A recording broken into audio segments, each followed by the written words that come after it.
G'day, horror hounds, and welcome to another exciting episode of the spine-chilling, the tingling, the thrilling Cadaver Dogs. I'm Rob Pasercha. I'm Devin Shepard. I'm David. Me, Jacob. And David's dying. This is gonna happen a lot today, guys.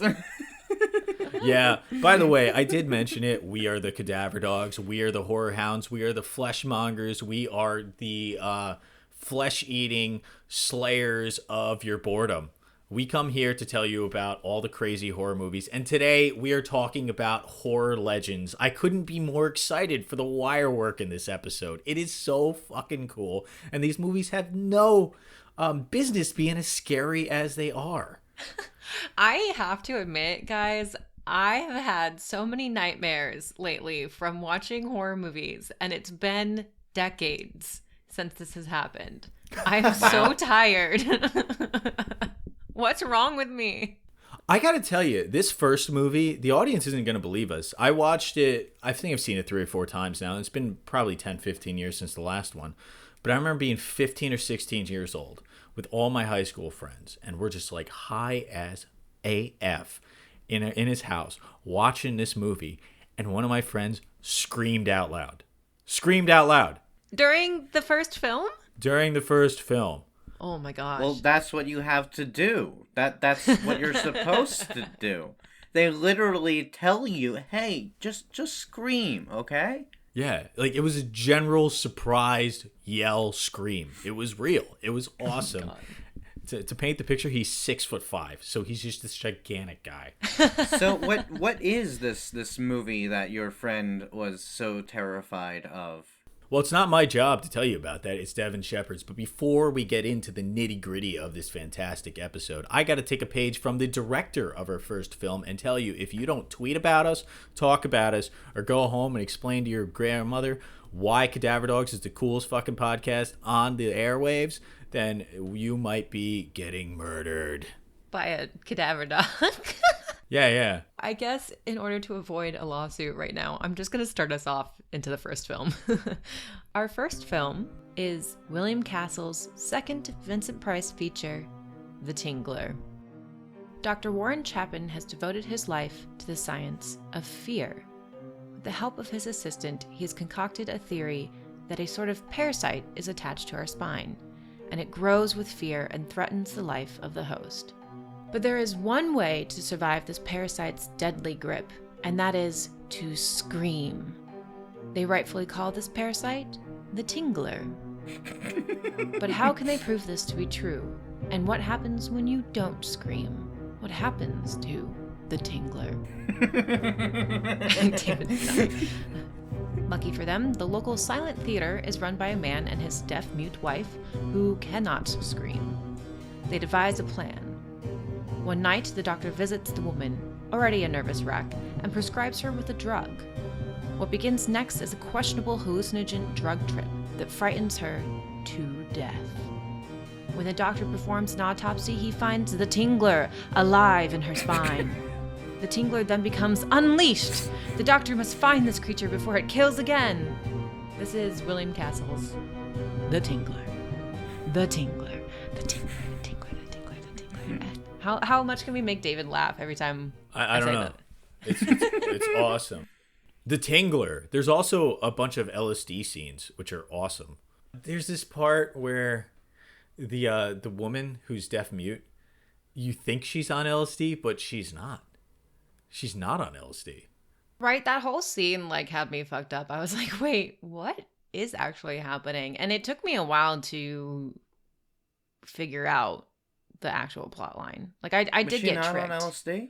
I thought she No. was. No. I was so okay. She was on barbiturates, but then her husband was putting together this haunted house display to try to kill her.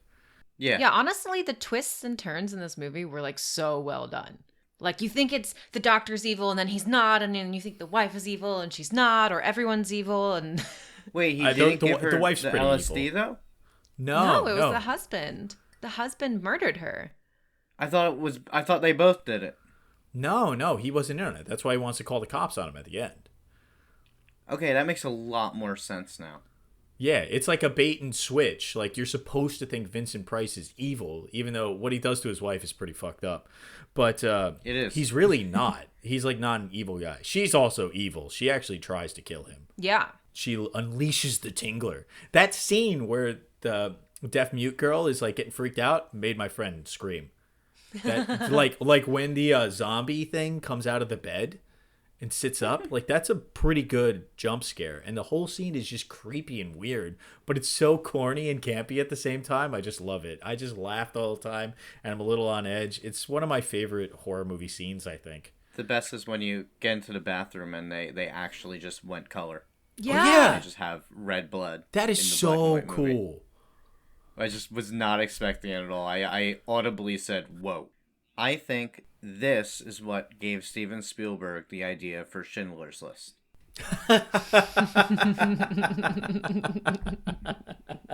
He's just trying to recapture the mastery of William Castle's The Tingler. Yes.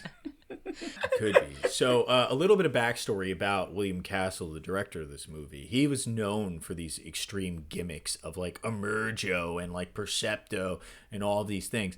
And in the movie theater, when they showed The Tingler, they would wire certain seats to actually kind of buzz on you.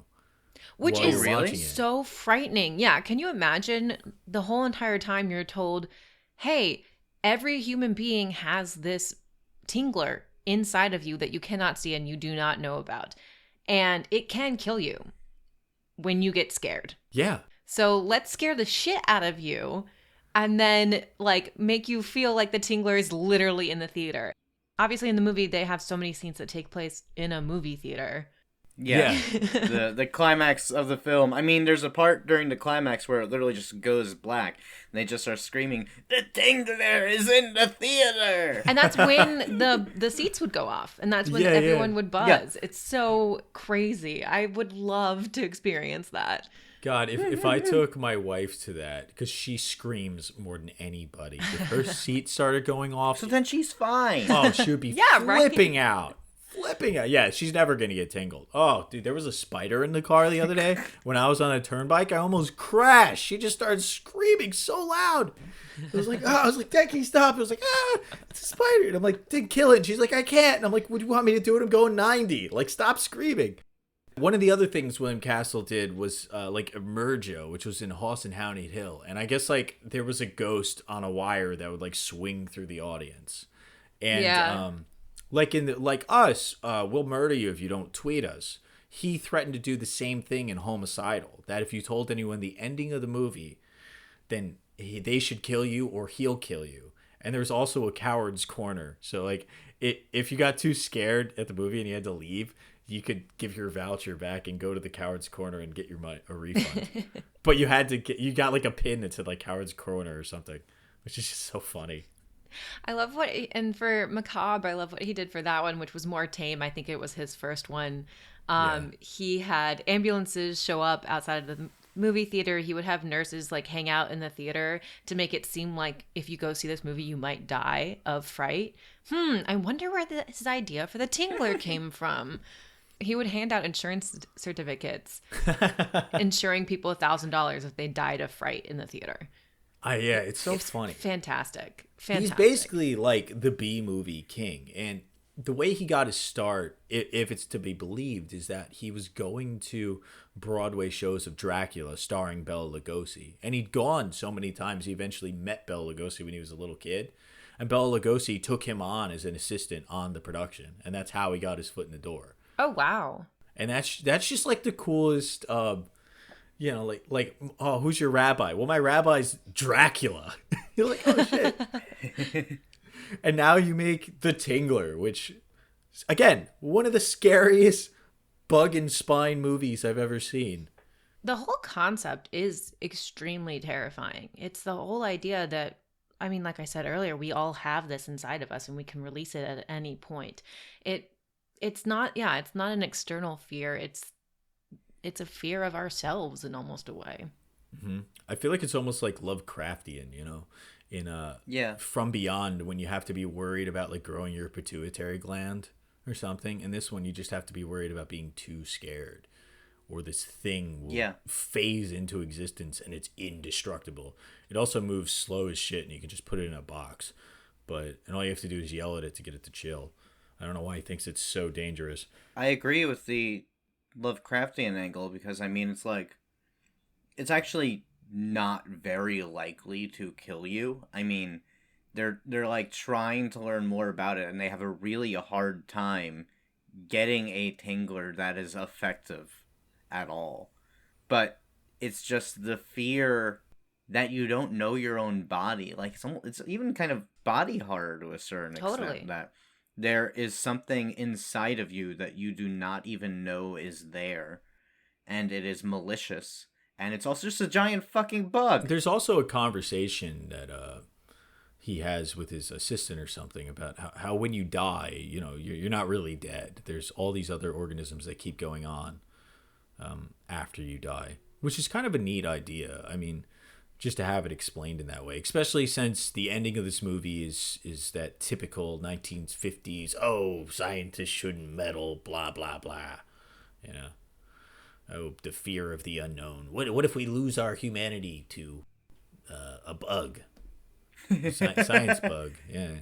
Which, I mean, if this thing were real, then I feel like I would want to know something about it and to have it be like, hey, what is this thing? Can you guys like just figure out what it is, please? Like, they don't really give an answer. There's so much in this movie that makes actually no sense. So Ollie runs a silent movie theater with his mute deaf wife. But so his wife dies, right? And he brings her to Vincent Price, and Vincent Price cuts her back open to pull this bug out. And then Ollie's just like, fine, I'll just take her back to my house, then call the cops and explain to them what happened. So the cops are just going to show up and be like, why is your wife's back split open? And he's just like, I don't know. And he thinks it's going to be fine. It's like, wait a minute. I think you should leave her there and call. It doesn't make sense. And then Vincent Price just like puts it back at the end. Just inside the open wound of her back, I guess. The putting it back was really weird. I mean, I get it. It's such a silly idea. And, like, you know, the movie is silly enough to where I'm like, okay, fine. At that rate. Yeah, I mean, I guess how else are you going to defeat it other than just putting it back? I mean, I think the thing that really doesn't make sense is that if this thing were real, we would actually know about it. I mean, this is not the first mute person to ever exist in history. Yeah, well, I mean, I guess my question is, the movie kind of suggests that dying from fright means that your back breaks. So, does it break your back? How does it actually kill you? That's what I'm wondering. Yeah, it breaks your spine. It cracks your spine. Does it? Or it does something to your brainstem, maybe. I'm not sure if it technically breaks your spine. I think it latches on, it grabs and tightens around you, because when the doctor's wife tries to murder him, the tingler comes up to his throat and wraps itself around his throat and strangles him. And we see it constantly doing that when it crawls up the doctor's arm. So I think it is just like a tight grip.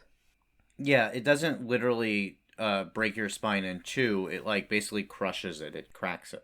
Yeah, but what I'm wondering, does that mean that in this world, everyone who's died of fright has a cracked spine? Yes. Okay. But so yeah, they would find it then. So then technically they don't die of fright, I guess? Well, fright is the tingler, so yeah.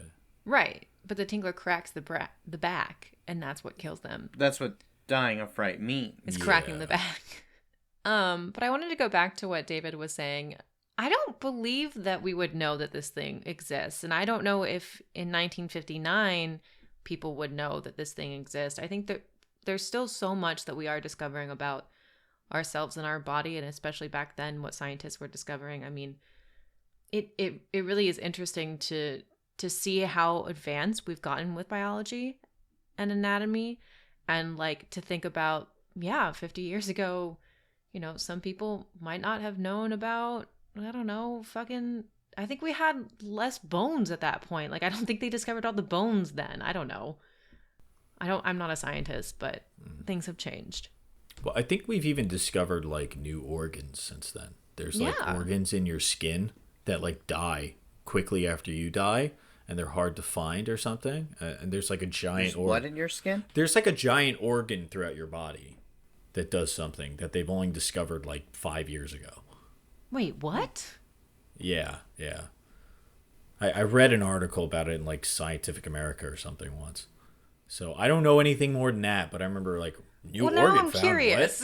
What? Is it a centipede? Yeah, what? No, Is it the no, Tingler? no. I think it's more like a slime mold. Ugh. It's like in is it Creep Show? I don't like you know this. Creep Show where the moss was taking over everything and Stephen King was getting covered in moss. Yeah. Yeah, it's like that. Just inside of our bodies. Yeah, exactly. Yeah. Creep Show's awesome. So, while we're talking about him taking the Tingler out of the deaf woman's spine, yes, he's a coroner, but like you were saying, Rob, he doesn't go to any authorities when this woman dies. No police ever show up at any point in this movie. I don't even know if he records her death. He just like starts operating on her, and I mean, half of the film, you think that he killed her, right? You think that he was the one, like, creating this fear and seeing whether or not she would die or what happens when she doesn't scream. I literally thought he killed her until you guys told me that he didn't. So Yeah. I mean, I thought he killed her until the movie told us that, yeah, like, I totally believed it the entire time until they revealed the twist, which I thought was done well, obviously, since David didn't even catch it. So yeah, perfect. I think it wasn't done well because I didn't catch it. No, because I just misunderstood it. I caught it too, but I'd remembered it wrong because I'd thought he'd killed her. But then when they definitely show you like because Ollie is getting all the Halloween stuff together, and you're like, wait a minute, what? And then he tells Vincent Price that he got the idea from him to kill her, from the Tingler. yeah, and Vincent Yeah. Price says, "You killed your wife," and Ollie says, "Yes." Because And I was thinking, oh yeah, but that would only happen because Vincent Price drugged her first. But anyway, Yeah, the drug part was questionable. Anyway, go on with your point, Devin. my point was, I think I was questioning a lot through this movie of like the methods of the scientists and whether or not they're right or whether or not They're not. moral. And at that time, maybe some people were thinking that scientists did some immoral things. No, that's a good point. I think that a lot of it is honestly just that. Did William Castle write the script? I don't think so. Well, I think that whoever wrote the script just like either didn't do research on scientific method or just didn't care about scientific method. Like, it's clearly not a priority of this movie to do science correctly. Right.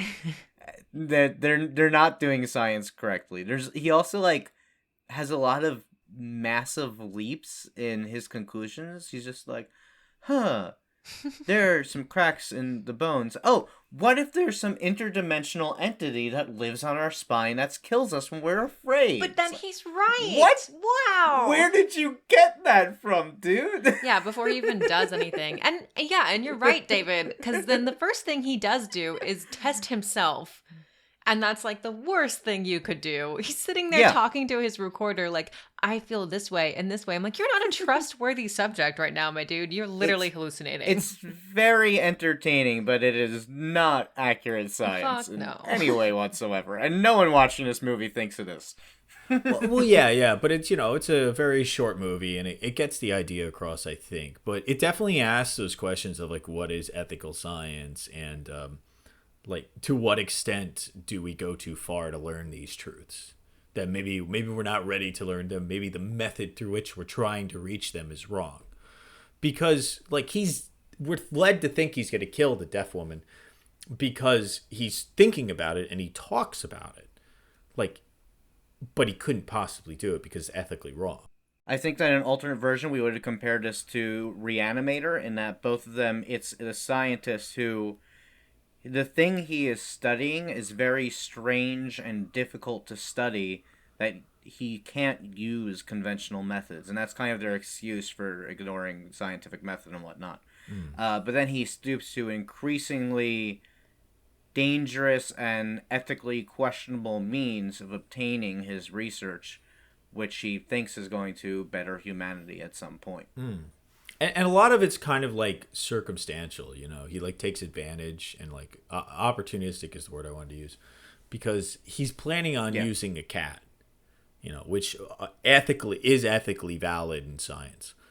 Whether or not you agree with that, it's what scientists often do. He like used the opportunity to get one over on his wife to scare her and do the X-ray of her spine. And then, I mean, you know, him testing on himself, if you have to use a human subject, that's probably the most ethical way of doing it, is to do it on yourself. Although you become an unreliable narrator. Yeah. Getting David out for the house for the day was not the right way to do that. He would have needed David to be there as a neutral observer and just as a safety measure of someone who can, like, I mean, you just have a doctor nearby. Like, you literally have an assistant that is there all the time. Yeah, why can't he make those notes for you? Again, because his assistant would argue with him that it's unethical, so he wouldn't let him do it. It's dangerous and unethical. So he knew that he probably thought his assistant wouldn't let him do it.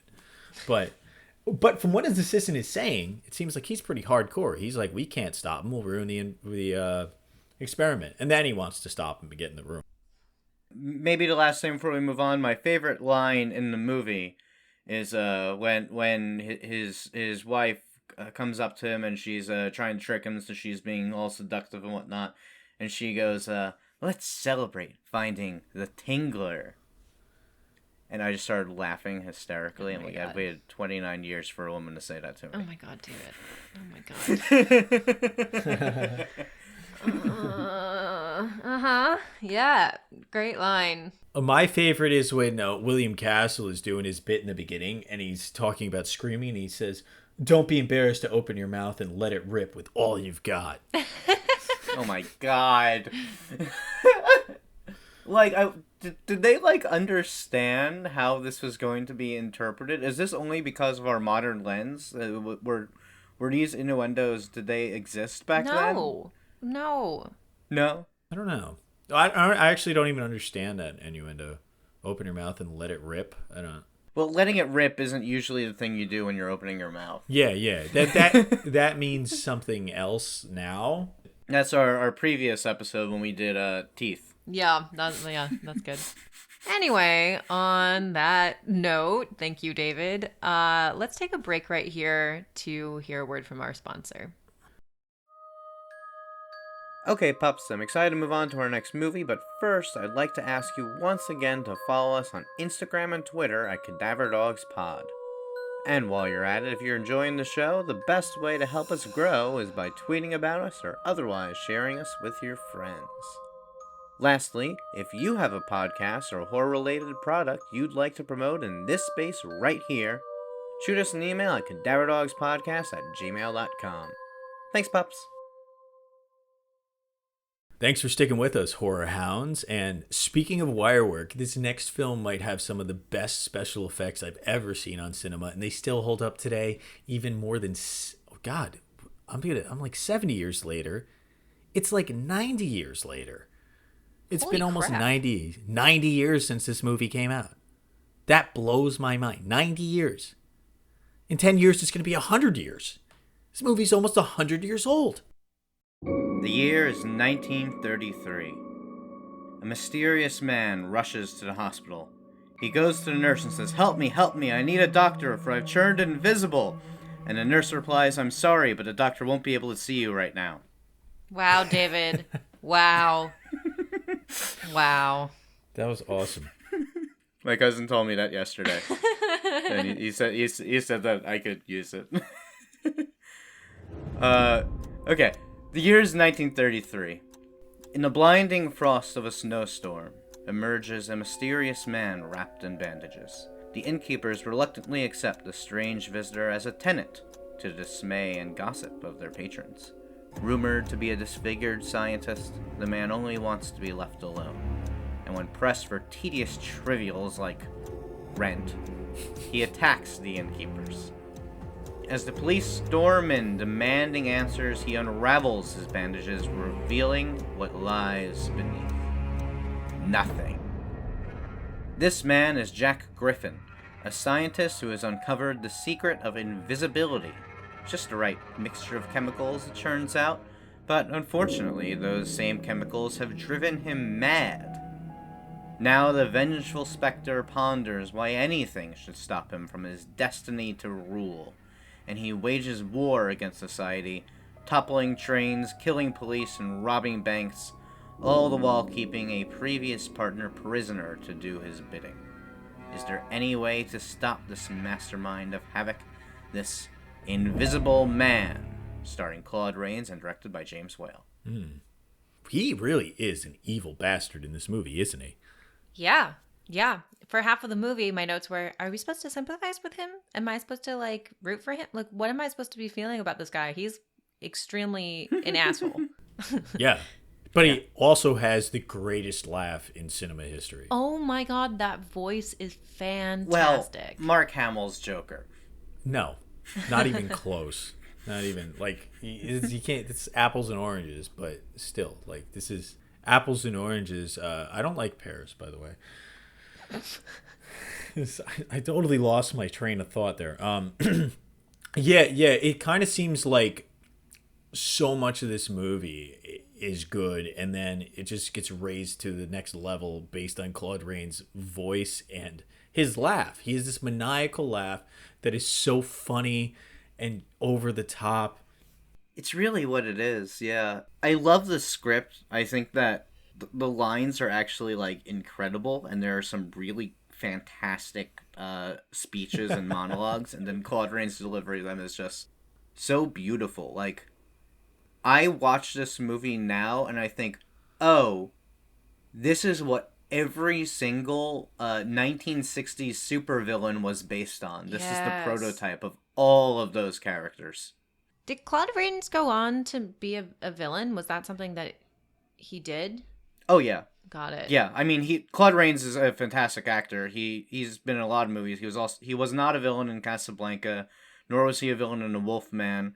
But he's the villain in Notorious, and the Notorious might be his best role. He plays a Nazi who Ingrid Bergman is an American spy who marries him. You almost pity him. He's so miserable.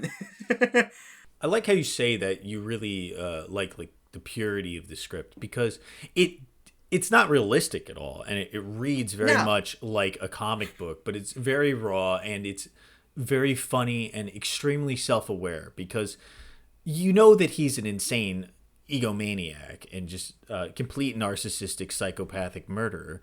And when he's talking to his captive assistant, he's like, instead of trying to win him over, he's just immediately like, we'll show the world what we need to be like. We'll commit a few murders. And then when he murders somebody, the first thing he says is, I murdered a silly little policeman. And the guy's like, like you could have had the guy going for a little bit. You probably could have roped him in deeper into this thing. You didn't have to just right away start saying murder everyone and laughing. Well, he pulls a William Castle. He says, if you don't help me, I'll just kill you. Yeah. And he almost does kill that guy, which is awesome. He does kill that him. guy. He he does kills kill him him. in the Not most almost. insane way possible. It's really brutal. I was Yeah, like, he holy does. crap, there's a car crash that's on fire in this movie from Oh, yeah, you're right. 1933. Did he kill him at 10 o'clock exactly like he said? Yeah. Yep. He did, right? He Yep. kills him in the car, yeah. And the way he describes it, like, you don't see the gore itself, but just the way that he describes how this car crash will affect the guy's body is, like, really fucked up. It is evil. Yeah. Okay, this is kind of odd. It's a little different direction, but how funny are the female characters in this movie? They're all just screaming and wailing the entire time. Oh my god. I mean, the innkeeper was so hard to... She's a cartoon character, which was great, but she was like such high comedy for such a terrifying film. It was so funny. It was so funny. And his girlfriend, too, is so over the top. Yeah. But I think it's okay, because every character's over the top. I feel like the movie's really disinterested in his relationship with his girlfriend.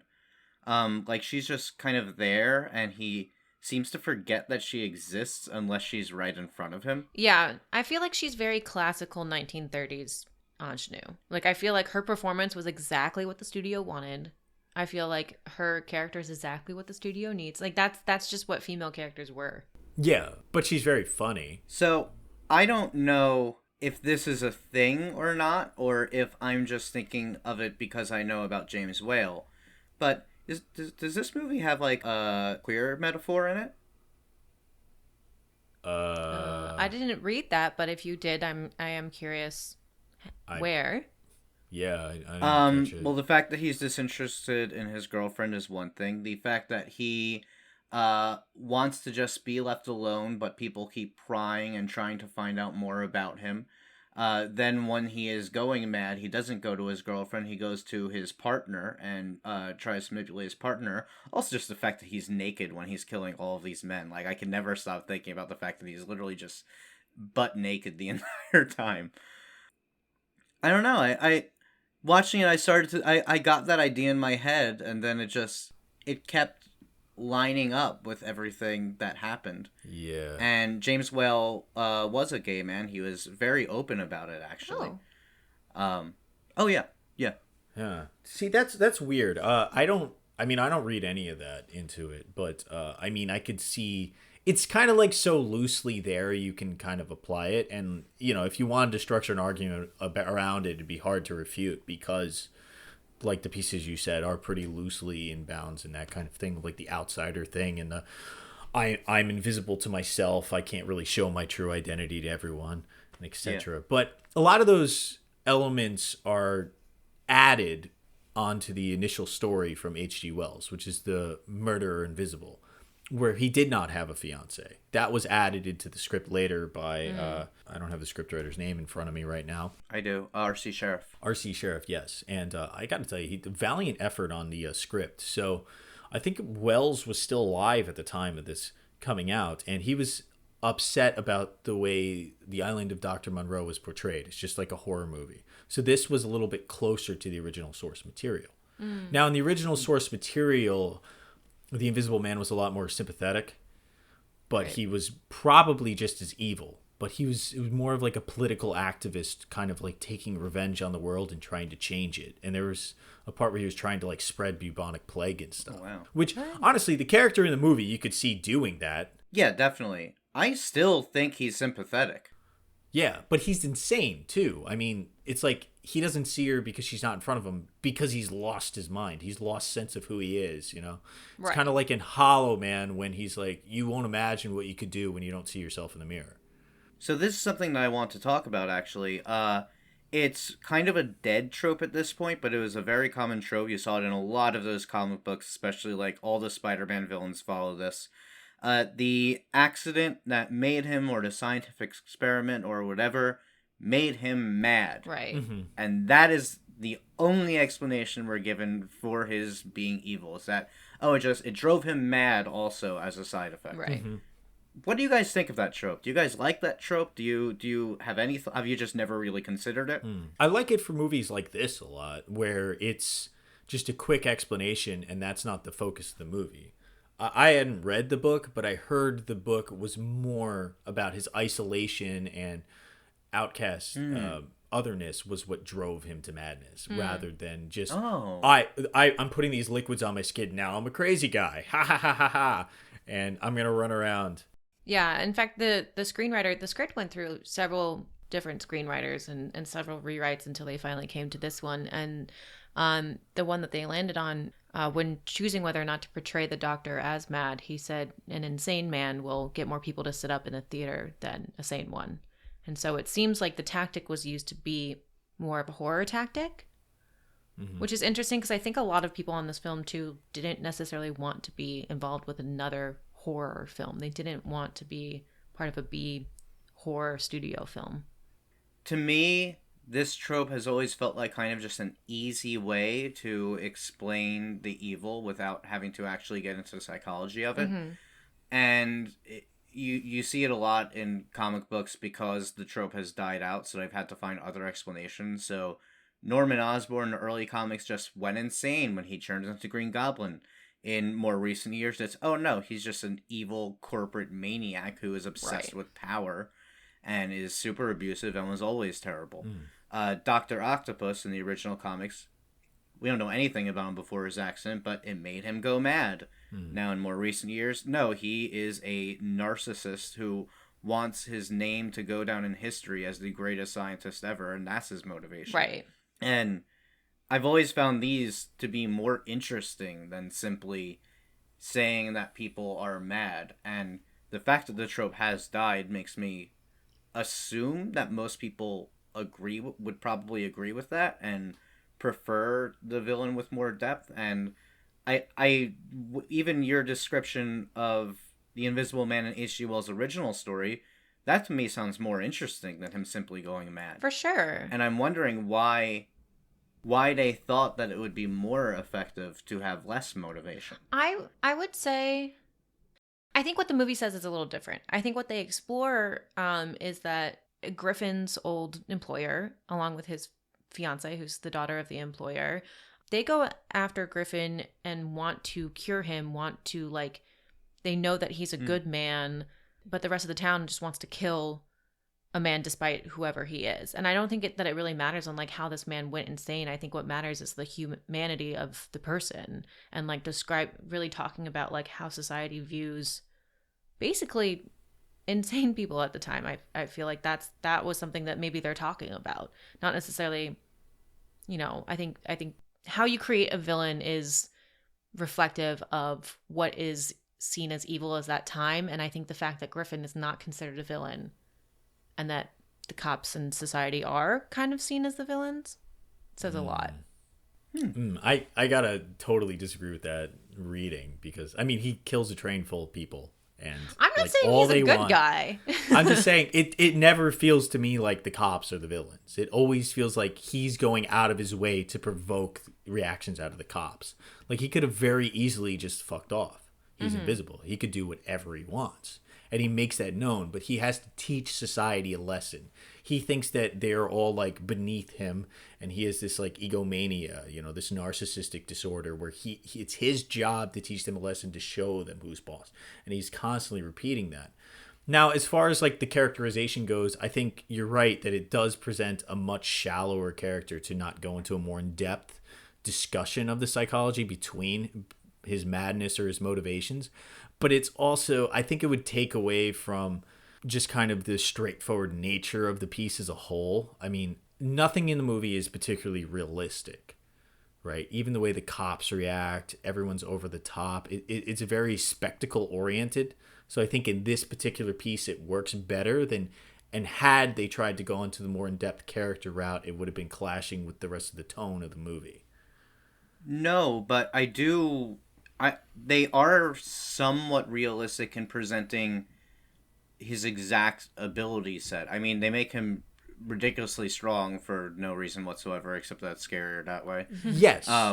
But also, the way that they show his weaknesses, he says, oh, I can't go out in rain. In a smoky city, the smog will cling to my skin and you'll be able to see me.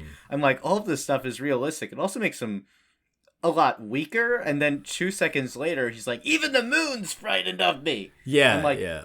Dude, you just listed all these weaknesses. You're not that powerful. well, yeah, David, let me respond. What I'm not saying that the physics of the movie aren't realistic, because those are done extremely well. the characterization of the characters, the people's reactions to things are very eccentric and super funny, which I love. And I love these old movies where everyone just bands together to go get everyone.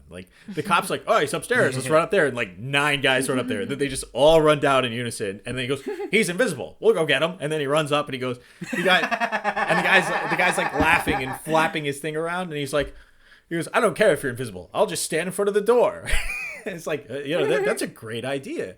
The practicality of how they deal with him being invisible is super fun. I like how they're just walking around the woods hitting shit with sticks. Yeah, that was so great. A lot of this movie was hilarious. And the way that they get him in the end, I feel like wasn't even a plan. Like they kept saying, I have a plan, I have a plan. And then we never find out what the plan is. And then they kind of just capture him by chance. Yeah, it's a little anticlimactic. Well, I thought it was cool because like they tried to burn the house down that he was in and cover it, and it wasn't working, and they only caught him because like his own hubris, right? If he had been smarter about it, he could have definitely gotten away. Does the story end the same way? Because it felt really tacked on to me. I don't know. I'm not sure. I never read. It felt like the movie wanted to end with him being victorious, with he kills his partner and gets away. It felt like that was supposed to be the ending, but they literally weren't allowed to do that in the 30s. There were literally rules that they had to show the bad guy getting captured. Right. I didn't get the vibe that would happen, but maybe it's because I was watching it just from like the standpoint of like this is that era of film. Right. So, you know, and that's just how the movies end. The movies end with the mob killing the monster. You know, it has a Frankenstein-esque ending. And I mean, the actual ending, though, can we talk about that? That was so fucking cool. The way that he rematerializes and they go layer by layer. And I'm like, oh, the effects of this film. Fucking awesome.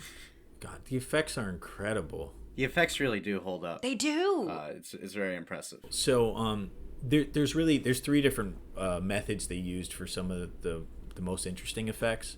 And the first, which everyone probably knows, is there was a lot of wire work, right? So there was, you know, a bicycle being dragged down the street, a broom flying across the room, chairs moving, windows, all these things. That was just invisible wire work, right? That's done extremely well, but it's nothing like beyond what we'd think they'd be doing. But for instance, the way they did the footprints in the snow was really cool. They had built a platform with fake snow on top, and then they had wooden feet print on levers that they would click and they would fall through as the camera tracked down. That made the footprints. Wow. That's awesome. So it's like a falling mechanism, right? Because they, you know, today they could just like CG it, or they could just like do still images, stop motion, but it's not stop motion. That's like real time happening. That's why it looks so good as you're getting a camera movement. The third one, and the main one, which looks the best and is the most complex, is when he's half invisible, right? When he's like undoing his head, or he takes off his nose. Yeah. So they had to shoot that with 4 different angles and piece it all together on film, like actually put one on top of the other. So if you notice, most of those shots are done on a still frame because otherwise it'd be near impossible. So they have the shot of like him doing the motion. Then they have the shot without him there. Then they like got his back. And what they did is they did kind of like a rudimentary green screen tactic where they covered him in black velvet and then were able to just like cut that piece of the frame out on top of the other frame. So crazy. So I guess it's really superimposing. It is. Was it all Claude Rains, or did they use doubles? I'm not positive. I think they used Claude Rains for most of it. I'm not sure. Yeah, I mean, in the scenes where he's all wrapped up, I just assume it's Claude Rains because there's so much body language involved. Yeah, that's interesting. They almost didn't want to cast Claude Rains because he was a theater actor at the time and didn't have any experience. But I think the fact that he was a theater actor is what made this movie, because he was able to be more physical, because he was able to act more with his voice. And usually the thing that is hard to translate between theater acting and film acting is being more subtle for film. And that usually includes more facial expressions, which famously he has none in this film. No, he got hired for his voice. And that voice. It's probably one of the rare times where they're like, God, you have a voice fit for an invisible man. I mean, this was also like really shortly after. It was only 5 years after the invention of sound film. So I won't get too much into it because kind of a tangent, but there was a whole movement where a lot of film actors whose careers have been built on the silent era died because they couldn't make the transition to talkies. They didn't have the voice for it. It's a very different style of acting, and I feel like Claude Rains is someone who really emerged because of his ability to translate into a talking picture. Yeah. And he did get more subtle in later years. In later years, yes. And he became obviously very famous. But that is an interesting thing to talk about, though, David, because I think a lot of what Rob was saying about the comedy, if I watch this as a silent film, I think the physicality and the comedy that came through is very reflective of a silent movie. Like, I feel like these characters would have been not as comedic if we saw them in a silent film, because they just, like, have that energy. I think this movie is still pretty serious. I mean, even just when he is ranting, like, again, that disconnect between his actual ability set and his delusions of grandeur. Like, we're talking about he's motivated by madness, but really a lot of it is that he can do these things, so he thinks, why shouldn't I? And it is just this grasping for power. It almost feels like predictive of the Nazis that would come in a few years after this. Interesting point. But I think that's the difference between like serious messaging and like silly presentation. Yeah, it's definitely a silly presentation, but I don't think it's that silly. And I think that a lot of that is us looking at with a modern lens, where a lot of acting has evolved and grown. So we're used to a more natural, subtle style. I think this movie is funnier now than it was when it came out. I do also think that it is meant to be somewhat comedic as well. I agree with both those, because I think obviously the camp is heightened now than it was at the time. Yes. But if I'd read some things, and a lot of these movies of the time, like Frankenstein and all that, were aware that they were funny. They weren't completely unaware. Absolutely. Right. And a lot of it was done for comedic effect. Like, it was spectacle. It was supposed to be scary and funny. And there was a lot of that in there.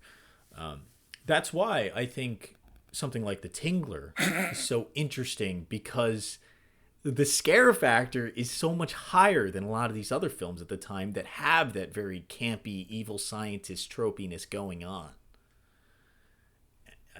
Like, right, Devin? The Tingler's a scary movie. The Tingler's a fucking frightening film. It has no right to be that scary. I don't know why. It's so scary.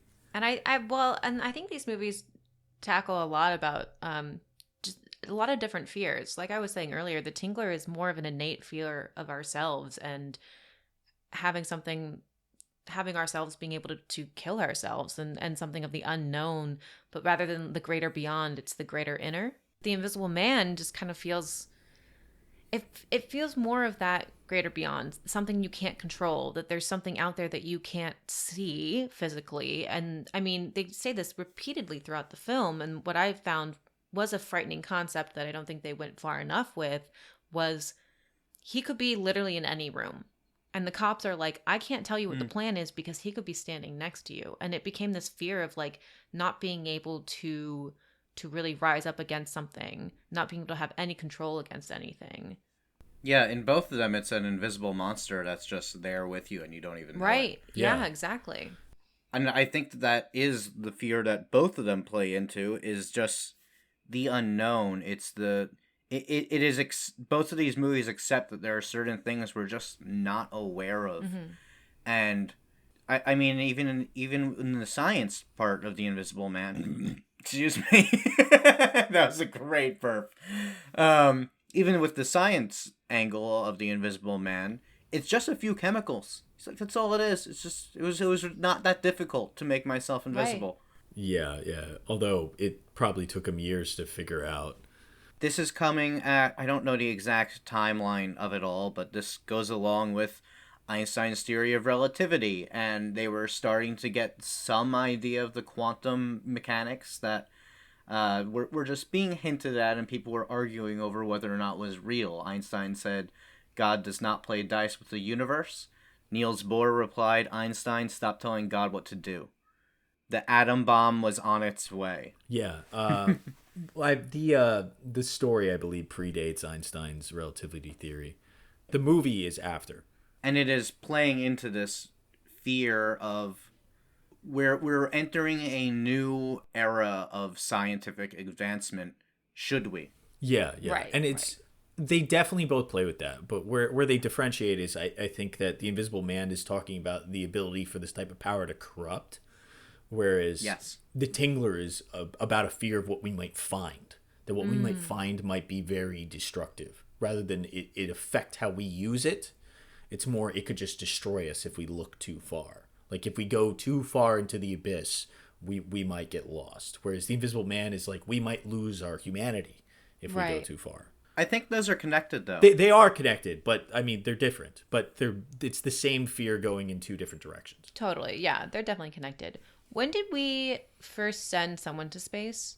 I forget when Sputnik was, but that was the first satellite sent. Got it. Because this was 59. Tingler was 59. So just piggybacking off of what Rob was saying, like if we were really scared about what we will find, it seems like around that time we were getting ready for space travel. Yeah, Sputnik was launched in 57. So yeah. there had been an unmanned space. Well, actually, was Sputnik manned? Yeah, the 50s were full of horror movies about aliens and science and whatnot. Like, science was scary in that time. Yeah, we were doing insane things then, like crazy big things. It's a lot of these sci-fi movies that we laugh at now for being cheesy and unrealistic. Like, oh, what if radioactivity will make you shrink to the size of a bug?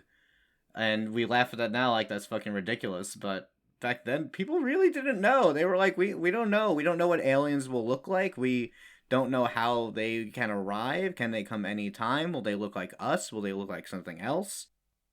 People didn't know these things, and we were on this verge of learning new ideas about the universe where we were scared. Yeah, and it's scary too because people also like never took it upon themselves to start thinking that way either. I feel like a lot of us throughout school are like taught how to think like a scientist and how to infer and how to like research and really dig into something. But back then it was kind of like, you don't talk about that stuff. Like you don't take those trips down into fantasy science land. Like you're more reserved. It's like Vincent Price says, science can be frighteningly impersonal, you know, and it's this fear of what science might do to us and whether or not we should be meddling in everything. What I think is interesting, though, is that the Invisible Man seems a little bit more optimistic about science than the Tingler. Because the Tingler is like, we hit a stop, we got to not do this, right? This is something we can't do. Whereas the Invisible Man is like the fear of taking it like too far on your own, about losing connection with other people, and that maybe if you had someone else with you that there would be a way of tackling this problem. It's about separating yourself from society through scientific advancement.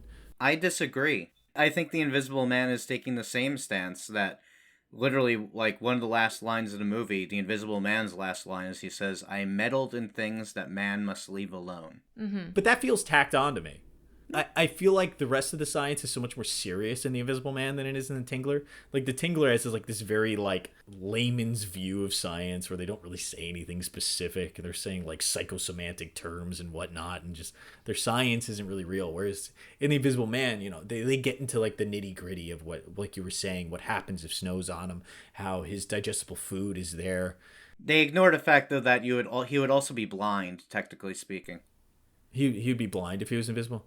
If light goes through your eye, then you're not refracting it into your brain, so you would actually be blind if you were invisible. That's pretty cool. I didn't think about that. That's dope. That makes sense. I guess that means that if you're invisible, you'd be like the Predator then, and there'd be like some sort of light bending around you. Yes. Yeah. Yeah. And they have made things invisible. I've heard that. It's creepy as hell. Okay. Yeah. I've never seen the experiments though. Have you? I saw a photo, which I guess it doesn't really say much, but it's exactly what you just said. It's light bending. It's light bending. Well, was it just an empty room and they're just like, here's the Invisible Man? She's like, oh my god, it's photorealistic. Shit, what were you just saying before though? I was saying that I think the Invisible Man is more optimistic because it seems like it takes the science a little bit more seriously. I agree more with Rob. They're talking more about science and not to do it alone because when Kem goes to Flora and says, you know, don't worry about Griffin, he was meddling with stuff men should never meddle with. Like, he talks about it right then and there that he's doing stuff against science that science should never do. And there's more, scientists have more rules and they have more guidelines and they have more moralities. And I think even before it kind of hints at Griffin being a little bit of a mad scientist himself because he would keep to his room. He would work on these experiments. He wouldn't talk to Flora about it. He wanted to do something great and he wanted to do something different. And that's even before he goes mad from the experiment itself. So I think it really does question it doesn't say science is bad. All right. I guess just to modernize this, to put it into some context that we can better relate with, we've pretty much ignored the messages of this movie. We have absolutely pushed science beyond these points, and I might argue that's a good thing. I don't necessarily agree with these movies, but the modern equivalent of it might be AI and the fears of robot technology taking over, the fears of even just literally global warming. Like, climate change has happened because of us, because of our scientific advancements. So there is, I guess, a question of, like, is there an extent to which we should leave things unknown? Well, I mean, no, because like global warming, for instance, it wasn't known while we were doing the destruction. Had we stopped knowing things, we wouldn't even know we had caused it. Good point. So it's important to fully understand what we're doing, because once you put a hard stop on it, you're closing off the conversation to improvement, right? The movies both have this sort of fear of science, but they take it in, again, choose slightly different but connected directions, in that The Tingler is more a fear, like you were saying, of learning something that we don't want to learn. And The Invisible Man is more of a fear of doing something that we should not be doing. So to go off your comment on the climate change analogy, Rob, in that respect, I would say that The Tingler is wrong. It is better to know these things than to not know them. But The Invisible Man might still be onto something, that if we knew what we knew now about climate change, then maybe we shouldn't have done everything that we've done. Right. It's a very complicated look. But going even further too, I mean, something the Invisible Man talks about a lot is the power of science versus God, and man acting as God. And there is this idea, if we're continuing with climate change, that the God or the universe is trying to basically kill the human species, or the human species are killing themselves, and so we're trying to save ourselves and thus going against nature / God. And we're constantly doing that with science. I don't know, it's still that Ouroboros thing of like, us saving ourselves is good, yes, but if God and nature is trying to kill us, then should we just let God and nature continue with its plan? Well, I think you'd have to accept that there is a true separation between God, nature, and man, which I don't. Do you guys know about the Great Filter? No. Cool. This is the most terrifying thing ever. So this is somewhat a solution to the Fermi paradox, which is, it's a question of, there are so many stars, so many planets, and so the history of the universe is already so long that the universe should be populated with alien species, but we've never encountered an alien species, and it almost comes off, when you actually crunch the numbers, it feels like a paradox, and there must be something that we're not aware of that is either preventing us from communicating with them or preventing other species from existing.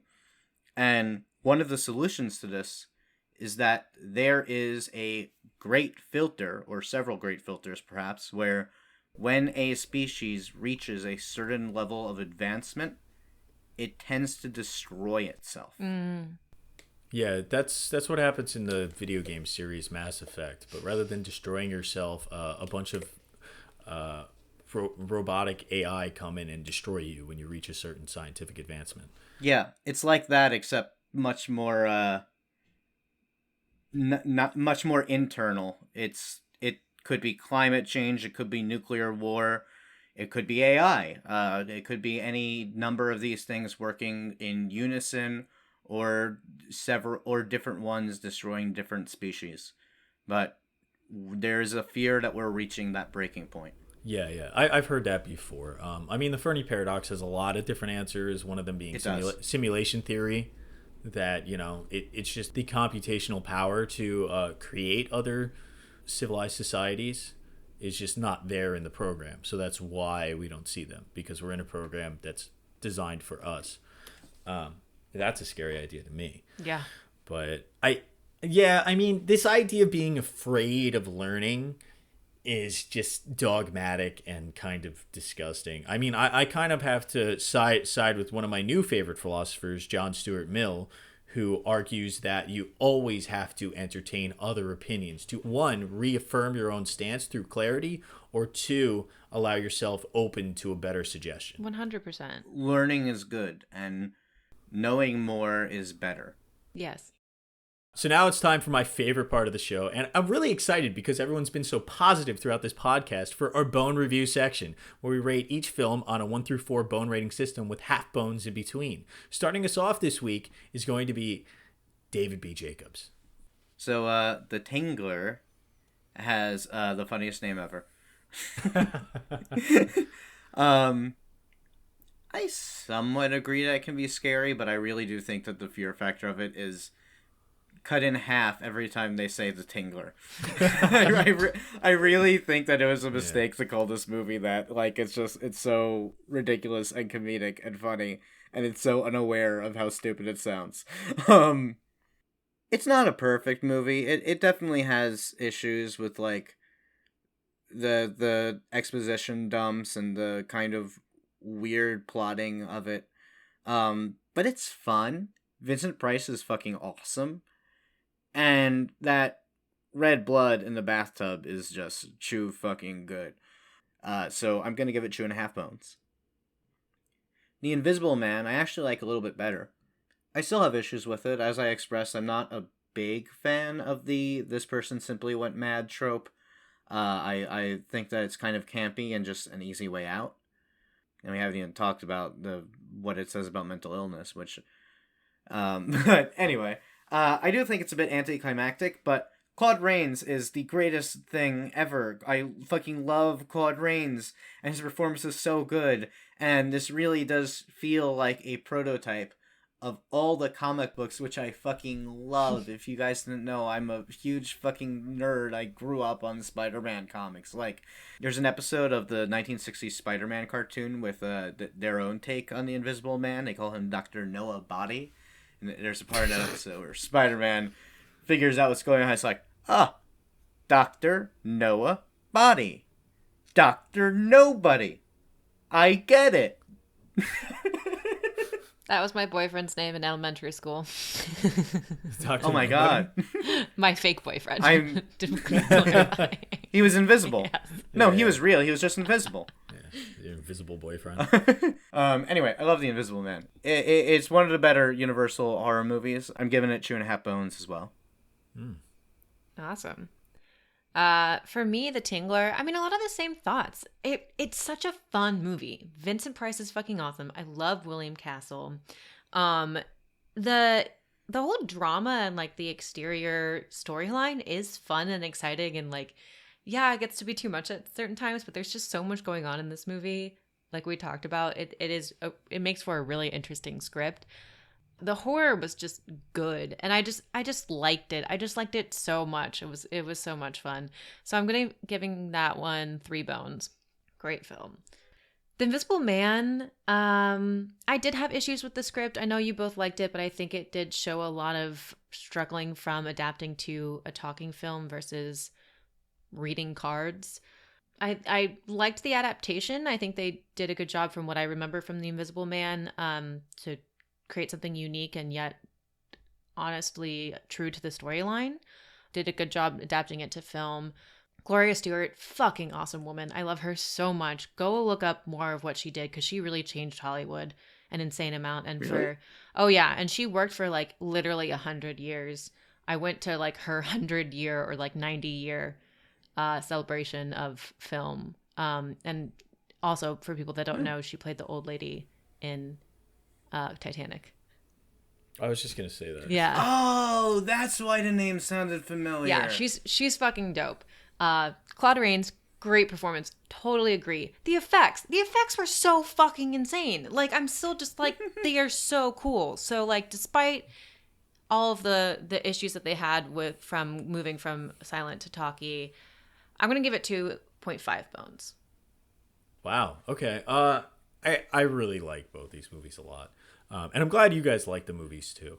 So starting with The Tingler, this movie holds a special place in my heart because it made my friend Chris Milano scream out loud when we were 15 years old, which is just hilarious because it's just you don't expect that scene. If you go into this movie blind, you don't expect a scene that nutty because there are no zombies in the movie. And then when I don't even want to say ghouls, zombies, all kinds of crazy shit just starts happening. And you're like, what the F is going on? Script issues aside, it is very hokey and silly. The Tingler is funny looking, which to me I like because I watch this movie and I laugh from beginning to end. It just gives me so much joy to watch Vincent Price fight with a fake looking centipede thing on his arm, and then to tell people that it's this destructive power they need to get rid of, and all you have to do is yell at the thing to get it to like go into a fetal position. It's great. Three bones. You know, I think it's just a great movie. It has no right being nearly this scary. Moving on to The Invisible Man, classics are classics for a reason. And whenever the script started getting a little bit too much for me, and I'm like, all right, it's a little silly, Claude Rains starts his laugh, this maniacal like staccato of insanity, and I just start cracking up. And I think it's got smart messaging. It's got very fun performance. And the staging of the scenes I actually think are quite good. I like the characters running around and all that. And it's very, very consistent within the mood. Towards not quite the last ending of it is very good, but there's a part right before then, maybe in like the beginning of the third act, that kind of slows down a little bit. So I think the runtime could probably be cut by 5 or 10 minutes and it would be a stronger film. The characterization bit doesn't bother me as much because the performance is so over the top. So I think to add that, you would have to add a longer runtime, which I think would be to the detriment to the film. So I'm also going to give it 3 bones. I really like the movie, and I'll probably watch it again. I'm tempted to give it 3.5. Fuck it, 3.5. Hey! It's a great movie. It's a classic for a reason. I love this. 3.5 bones. There it is. James Whale is a great director, by the way. It's fantastic. It's a very well-directed movie. Bride of Frankenstein. Enough said. That's it for us this week, guys. Thank you so much for tuning in. Go home and watch these movies if you haven't already seen them. And fuck it, watch every James Whale's movie, watch every William Castle movie, and just binge Vincent Price for the next year.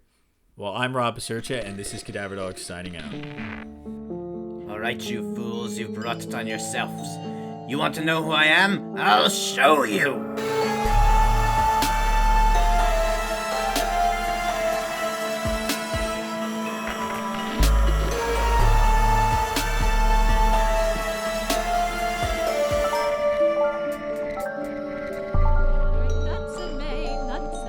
Nuts in May, here we go gathering nuts in May on a cold and frosty morning. That's such a silly movie.